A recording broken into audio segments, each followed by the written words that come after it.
Hey beautiful people, this video is about conditions of satisfaction in Agile.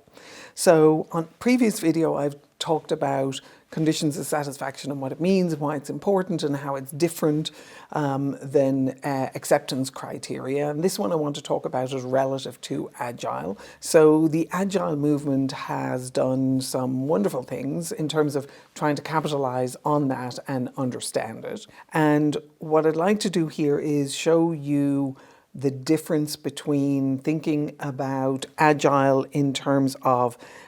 speed and flexibility, which it offers frameworks for that, versus looking at the precision that the conditions of satisfaction allow for as we think of the layer of human execution, as we think of how people get work done together, and we look at what are the structures that we want to incorporate into our projects and what are their respective roles in terms of delivering value for our ultimate end goal of producing something absolutely amazing.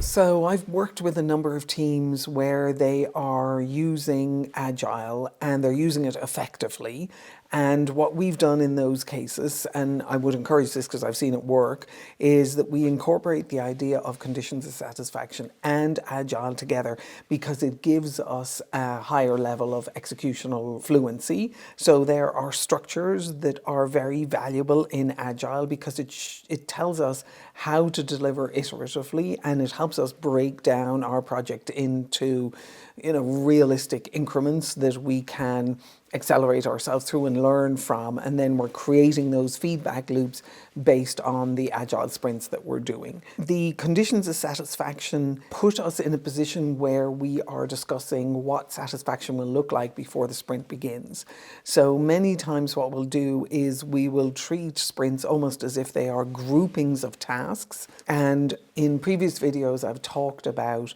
my aversion to running things exclusively based on tasks and looking at how much more effective it is to be able to run things based on promises. So you can go and find other videos based on that. But what I think's valuable to look at in here is to recognize that the attention to the elements of design and shared understanding and co-invention are really valuable when it comes to the designing of the conditions of satisfaction. If we treat sprints like groups of tasks, then what we do is we are simply slaves to the task approach and the task methodology, and we're missing out on the innovation capacity that we can build if we start understanding things in terms of commitments and in terms of conditions of satisfaction. What conditions of satisfaction can do for a sprint is they can really look at how are we going to know when the sprint is successful, not just based on how fast we do it, and not just based on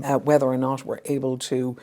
deliver on the functionality we're looking to create within a particular time, but we're looking at it much more in terms of what does it take to actually satisfy the customer who are multiple customers who are going to be the recipients of the results of the work that we're doing in the sprint. And I think that's where we end up having conversations and having discussions that create a much, much deeper level of understanding as to the work that's being done in a particular sprint. The other thing is the conditions of satisfaction work and that design work and those conversations that need to happen are really valuable for the story that gets pulled into the sprint. So it provides a level of robustness, a level of shared understanding, and a level of coherence around the type of work that we're doing in a particular sprint. And so we might even align what we're putting together in a sprint with a particular understanding of conditions of satisfaction. User stories really do need conditions of satisfaction in order to be successful, because what we're doing in the end of the day is we are offering a level of service or a level of product or a level of result for a particular customer based on our understanding of what it's going to take to satisfy them. As we get more proficient in understanding, managing, paying attention to designing, developing and co-inventing conditions of satisfaction, our team as a whole become a lot more agile in their ability to be able to have those kinds of conversations with external customers and to also do a lot more effective design with the end customer in mind, and a greater understanding of that assessment of value really lies and what that value could really mean for the customer. As we think of conditions of satisfaction and we want to start incorporating them into some of our projects, and you've tested them out perhaps in conversations that you might have making an offer to your boss, or conversations that you might have making a request to someone on your team, and you've paid attention to the idea of conditions of satisfaction for a period of time in the construct of the language action loop. One of the things to consider is looking at where it fits in Agile. It's really valuable in sprint planning, because sometimes what we'll do is we will put together a sprint based on outcomes, or based on aggregation of tasks, or based on grouping around a certain functionality, or grouping around a certain timeline or deadline. When we do that, we can end up losing a lot of our understanding of the context in which that particular piece of work lives, and we can also lose the story around the innovation, or what we're really looking for in terms of the wow factor, or what we're really looking for in terms of the end result. If we create a greater alignment between conditions of satisfaction and sprints, now what we have is we have more complete understanding of who the customer is for the particular outcome of a sprint, or who one or two or three customers might be.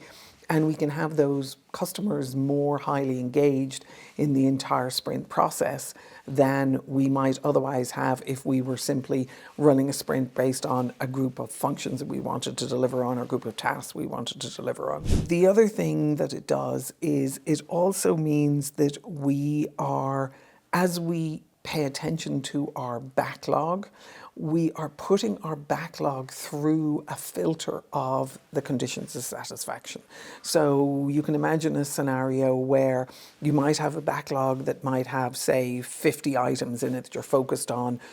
to incorporate some of those into a particular sprint. And if you're putting them through the filter of the conditions of satisfaction that you're using for that sprint, or multiple conditions of satisfaction from, say, 2 or maybe 3 customers for a particular sprint, then you're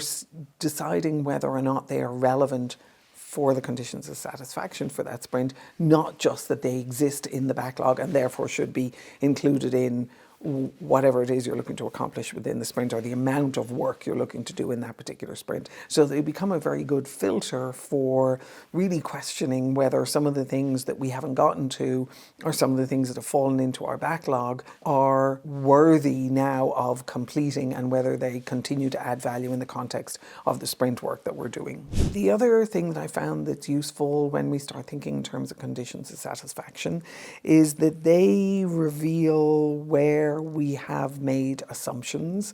and they cause us to have more conversations around those and more discussion around those. As we do that, what we will see is that our sprints become more focused on the value that we're able to deliver and less on just the outcomes. So if you think about it, most of the teams that we work with today are primarily focused on the results and the outcomes and the deliverables and the timelines, and we're measuring performance based on, you know, how many lines of code we've done, how much functionality we've checked off our checklist, how we've moved ourselves further along in the Gantt chart. Some of those things are valuable, but not all of them are valuable, because you know, our attention and our focus goes to what we measure. If we're measuring exclusively in outcomes, we're not necessarily focused on our ability to deliver satisfaction. And so once we start putting the idea of conditions of satisfaction into the mix, what it does, or maybe even the higher level, you know, overriding decision-making tool, what we're doing there is we're now really looking at what are some of the assumptions that we made that may not match the conditions of satisfaction, and we can begin to reduce some of the work that we're doing. We don't have to be doing everything that we have put in our task list all of the time if we continue to run it through this filter. And we also recognize that our understanding of the conditions of satisfaction are actually maturing and evolving over time as we ourselves get more sophisticated in our understanding of what the technology really can do, or what the results of a previous phase of work are really telling us. So it works as a very useful framework and a very useful tool for kind of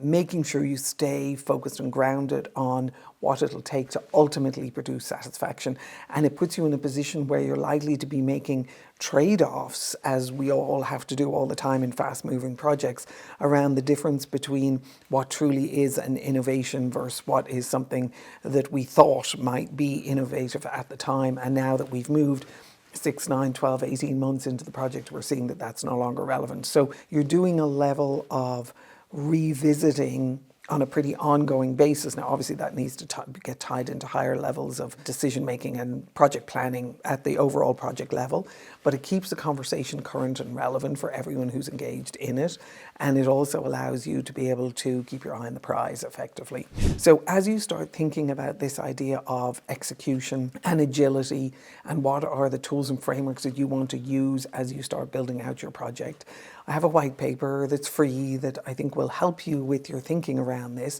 and it's called Execution by Design, and it is available, linked down below in the comments. It's also available on my website, which is www.jenniferkenny.com/execution, and it talks about the execution layer, and it talks about how we relate that to conditions of satisfaction and what really adds value. Asking these questions is a really important part of growing yourself, either as a phenomenal team lead or as an amazing project manager. Either way, I hope that the white paper helps you. I hope some of the other videos in this series help you. Put some questions down below. Let me know how you're doing. I'm here to support you in this journey, and I think that the people who bring this kind of insight and understanding to projects are truly invaluable, and I wish you the very best of luck as you build some of these skills and competencies for yourself. Take care and good luck.